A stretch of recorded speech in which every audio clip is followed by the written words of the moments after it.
Minister Jaishankar, India has more of a multiple choice mindset. Would that be right? From non-alignment to, I think you may have called it, or somebody else called it, all alignment. So you can pick and choose alliances, but you can also pick and choose topics. On Russia, for example, you still buy Russian oil. Is that okay with your counterpart from the US? Everything is, your relationship is fine, you can do whatever you want, whenever you want? Okay. First of all... I mean, you're sitting next to each other. No. So. First of all, delighted to be here.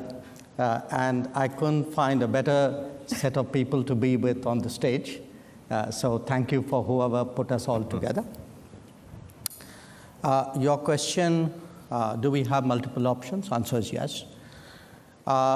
Is that a problem? Why should it be a problem? If I'm smart enough to have multiple options, you should be admiring me. You shouldn't be criticizing.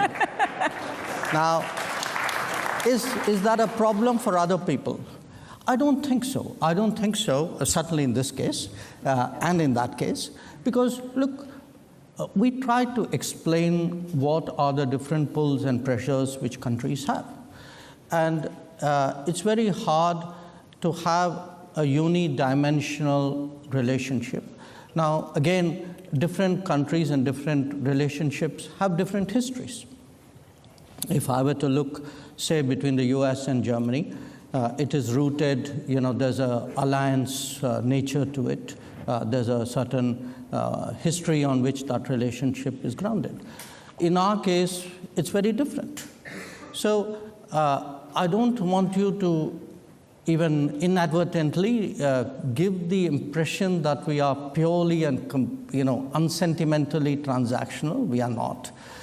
We get along with people, we believe in things, we share things, we agree on some things, but there are times when when you're located in different places, have different levels of development, different experiences.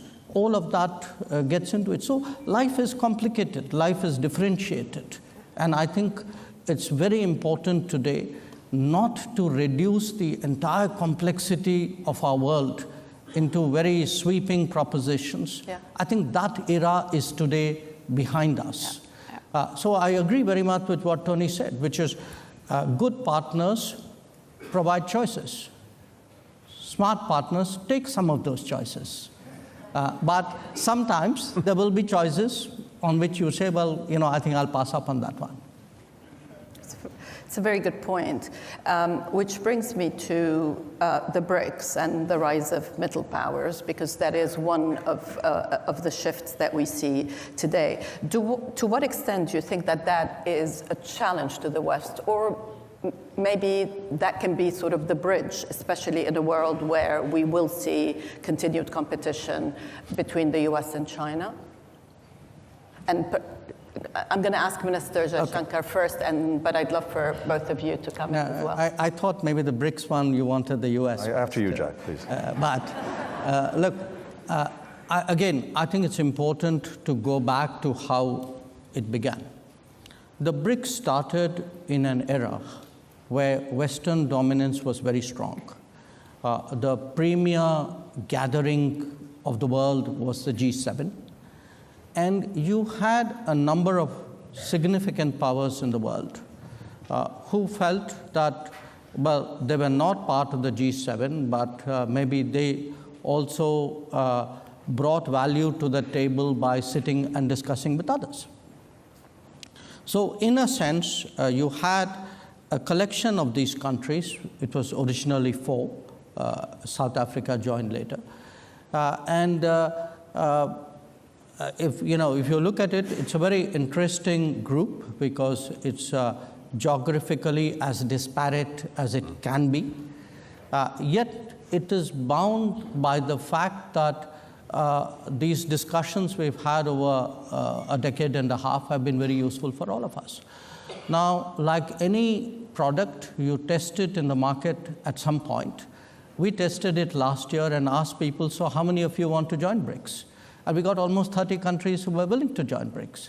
So clearly, if 30 countries saw value in it, there must be something good we've done. So I think it's important today to make a distinction between being non-West and anti-West. Mm-hmm. I would certainly characterize India as a country which is non-West, but which has an extremely strong relationship with Western countries, getting better by the day. Not everybody else necessarily in that grouping might qualify for that description, but the contribution the BRICS has made, if one looks at the G7 and how it evolved into the G20, I think in a way, those additional 13 members who came into its bigger grouping, 5 of them are BRICS members. The fact that there was another group which was meeting regularly and discussing and debating, I think certainly was an input into the expansion of the G7 into the G20. So I think we did a service to the world. What is the view from India? What would you, if you had some advice for your colleagues, what would you tell them? Well, I don't have advice for my colleagues, though I think all of us follow the enormous efforts which Tony is putting in right now. But look, the way we look at it, there are different dimensions, different elements to this. Number one, we must be clear that what happened on October 7th was terrorism.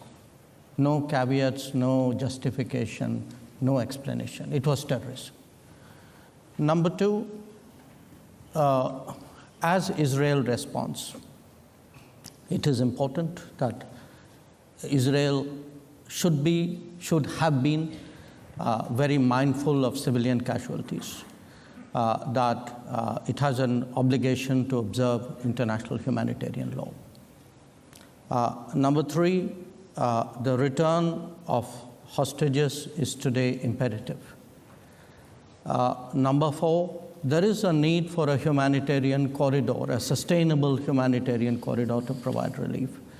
And eventually, there has to be a permanent fix, a long-term fix, otherwise we're going to see a recurrence. And I think today, certainly India has long believed in a two-state solution. We have maintained that position for many decades. And I think today many more countries in the world today feel not just that the two-state solution is necessary, but it is more urgent than it was before. Yes. I think a very large number of countries, especially of the global south, believe that terrorism shouldn't be countenanced or justified, but they equally strongly believe that a two-state solution should not be delayed. These are not choices, these are both musts, and unless we are able to address both these issues, we are not going to really solve the problem.